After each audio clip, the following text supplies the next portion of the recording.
I'm going to start this video introducing you guys to the cutest little human that I've ever seen. And his name is Lucas. He has cheeks as wide as his shoulders practically. He likes his poofy hat, he told me. Or maybe I like it. And he is just so fun. And he's staring at his banana. Here. He loves his banana. Yeah? Yeah? You like it? And I'm gonna try and do this video quickly while he's in the room with me. So if you hear little screams or chatters, that's because he's right here by me. It's been like 6 months since I posted a video. I've been kind of busy and I just haven't sat down to make one. As you can tell by the title of this video, I'm going to be talking about my birth story and just how it went. So I'm just gonna get right into it because I have limited time before he...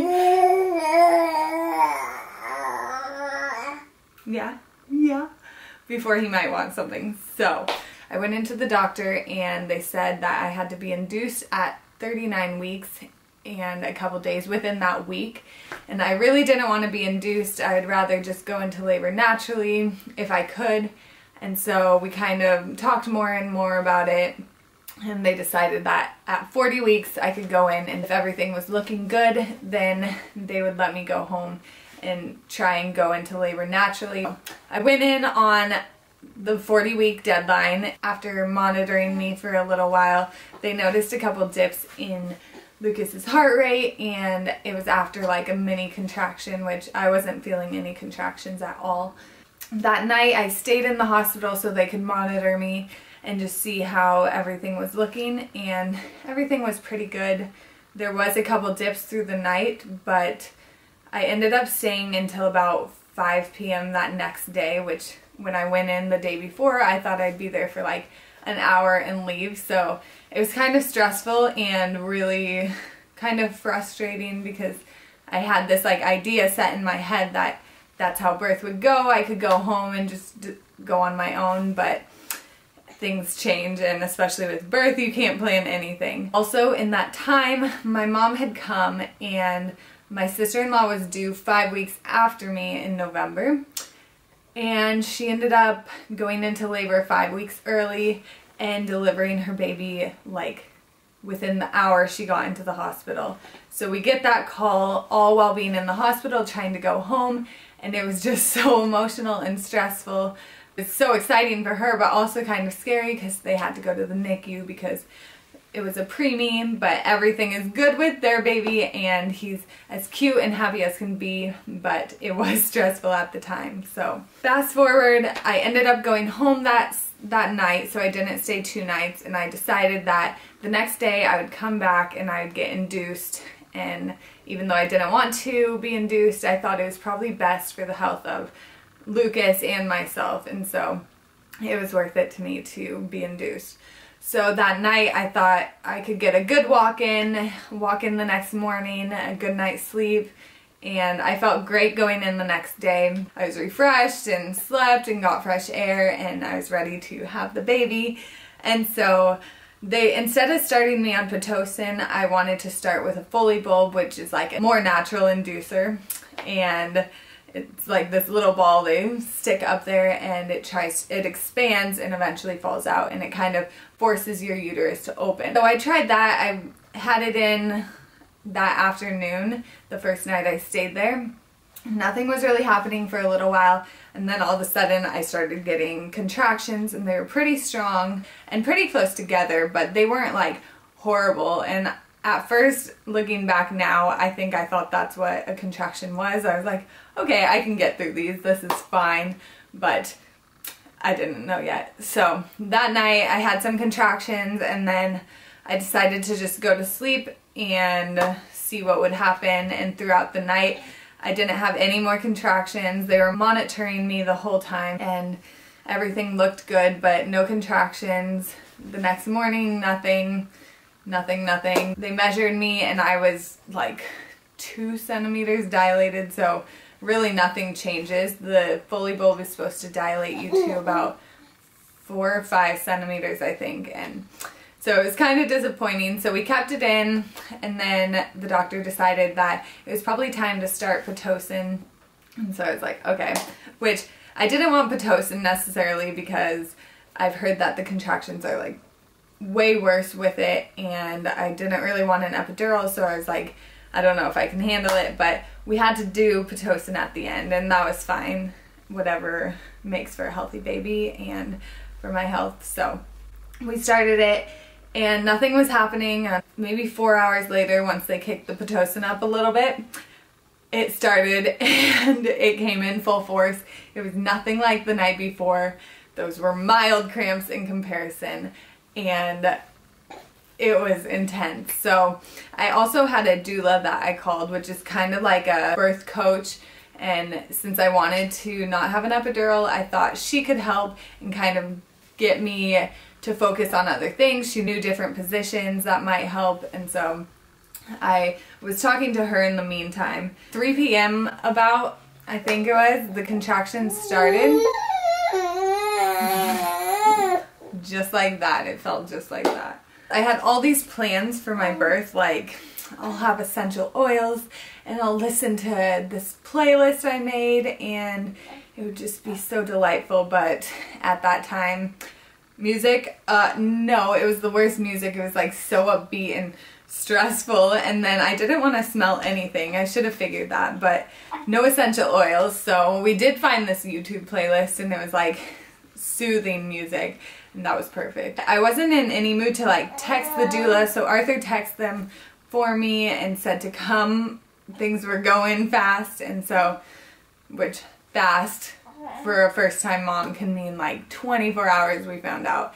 But thankfully it wasn't that long. It just seemed long at the time. So contractions got worse and worse, and I can't even explain the pain of a contraction. Thinking back, it's really, I think God like blocks out our memory so we don't remember. So we don't remember all the pain, so we have more kids. But at the time, I just remember like, I can't do this, I can't do this. Thankfully, Arthur, the doula, and my mom were there, and they were such good helpers. One would be massaging my back, one would have like a hot pack on my back, one would be helping me count through contractions. So they got worse and worse, and I kept looking at the clock because it got later and later into the night, and I kept looking, and I was like, when is this going to end? And so they ended up hiding the clock from me. The doula hid it because she was like, that's not helping anything. So all I remember in the contractions are just screaming and yelling and counting down from 10 and trying to breathe and trying to be in different positions. I tried to take a shower, and that was horrible. I was on all fours a lot, and I also had a big yoga ball that I laid over, and those two positions seemed like they helped a ton. The last thing I wanted was to be laying there because I know that prolongs labor, and I didn't want to prolong it. Also, my plan for no epidural, I was successful, but I think I told Arthur like 2 or 3 times, like, I can't do this, I need an epidural. And I don't know how we got past that. I think he kind of just like nodded, and then a contraction came and I just forgot about it. But it's like the most intense, horrible pain ever. But as soon as that baby comes out, it's all worth it. And I know people say that all the time, and it's like, okay, but it's truly something you don't even understand until you go through that. So I think it got to be about 2 a.m. and so that was like, I don't know, 10 hours of contractions within a couple minutes. They started getting closer and closer. Obviously at the end they were like maybe a minute apart, and it was so painful.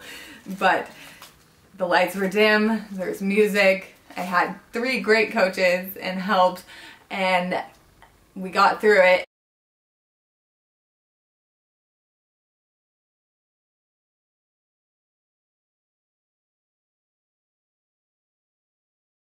Finally, the doctor comes in and she measures me, and they did that a couple times and things weren't progressing.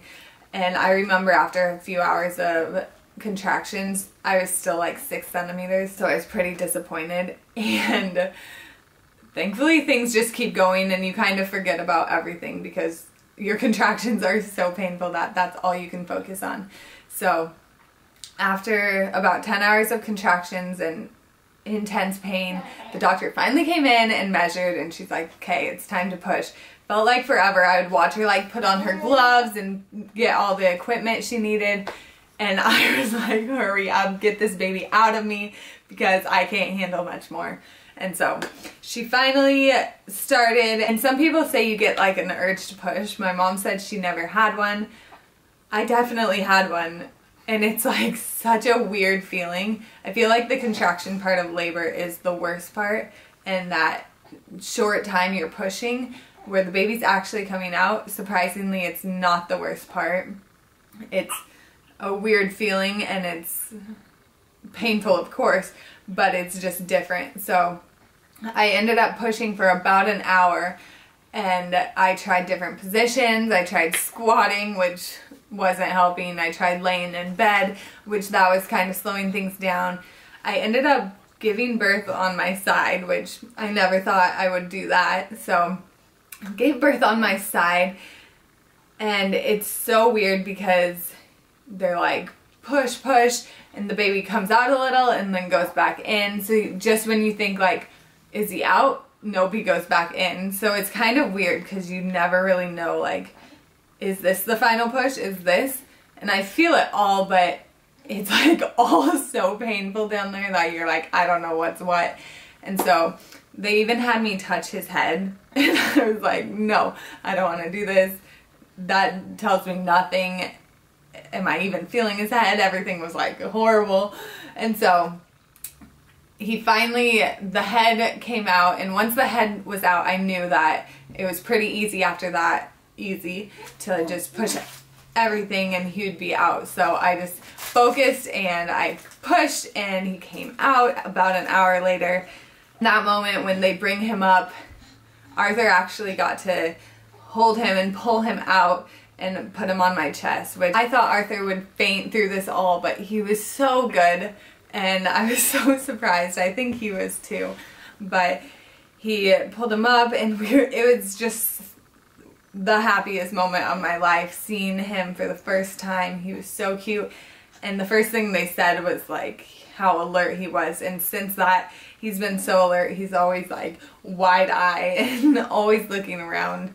And we're just so in love. He was 7 pounds, 11 ounces, and he was 20.25 inches long, and just the cutest little thing. About an hour later after you deliver, they take you to the postpartum area of the hospital, and so they wheel you over because you don't really want to walk after all of that happened. It was 3:12 a.m. that I delivered, so I had that whole day, and we were just so excited. I think there was so much adrenaline that we still just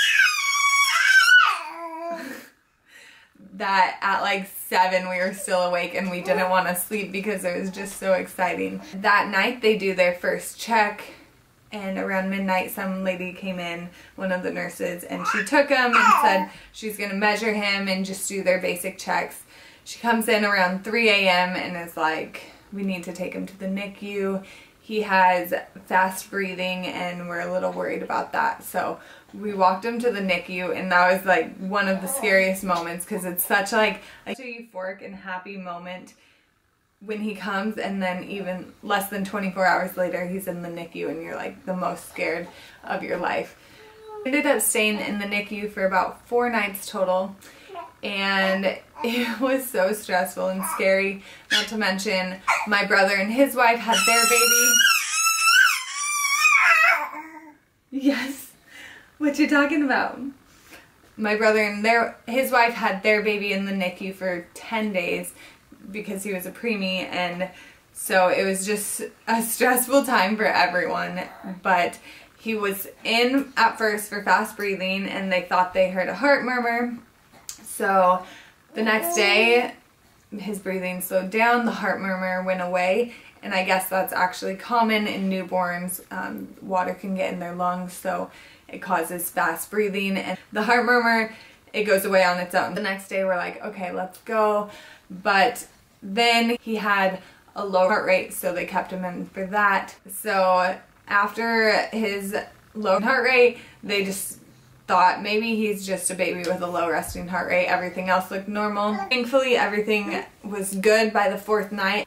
I'm so thankful for the hospital. The nurses and the staff and the doctors were just so incredible, and it was such a good experience overall. And I look back on my birth and I just have such happy feelings and memories. Although it was painful, it was the most rewarding thing I could ever ask for. And I'm also so thankful for my mom, the doula, and Arthur. And I'm just so happy for how everything turned out, and now I have a sweet little one, which I was holding him, and obviously I put him down and you can hear him screaming. But it's almost nap time, so I'm going to say goodbye. I hope you enjoyed this video, and he's back. Thanks for watching, and I'll see you guys in the next video. Bye! Say bye! Say bye!